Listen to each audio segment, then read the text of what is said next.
Atom Power. Η Atom Power έχει μπαταρίες και φορτιστές. Από φορτιστές μπορούμε να έχουμε τις εξής λύσεις. Φορτιστής φορτίζει δύο μπαταρίες ταυτόχρονα σε αργή φόρτιση. Μπορούμε επίσης να έχουμε φορτιστή ο οποίος μπορεί να μας κάνει αποφόρτιση και φόρτιση μπαταρίας, δύο μπαταριών κατά επιλογή, καθώς επίσης και φορτιστής ο οποίος να φορτίζει 4 μπαταρίες κατά επιλογή και πάλι φορτίζοντας. Οι φορτιστές αυτοί δίνουν και μεγαλύτερη ζωή στην μπαταρία μας, γιατί όπως ξέρουμε η σωστή μπαταρία πρέπει να αποφορτίζεται και να φορτίζεται. Έχουμε επίσης φορτιστή, ο οποίος φορτίζει ταυτόχρονα και τις 4 μπαταρίες, που είναι ιδανικός για εξωτερικά γυρίσματα.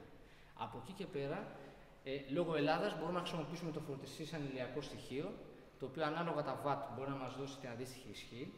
Και όσον αφορά τις μπαταρίες, έχουμε ποικίλες λύσεις. Μία από αυτές είναι η Ioniq HC, είναι το καινούργιο μοντέλο, 91 watt.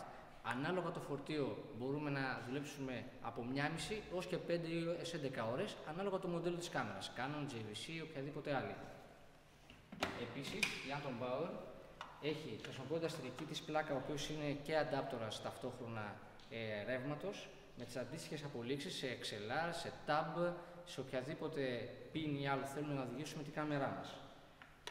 Επίσης, παρέχει και pouches για να μπορούμε να φορέσουμε την μπαταρία και να μην επιβαρυνόμαστε πάνω τη κάμερα αν δεν έχει κάποιες υποδοχές. Μπορούμε με την μπαταρία να την κρεμάσουμε και από εκεί και πέρα να δώσουμε έξοδο σε οποιαδήποτε κάμερά μας.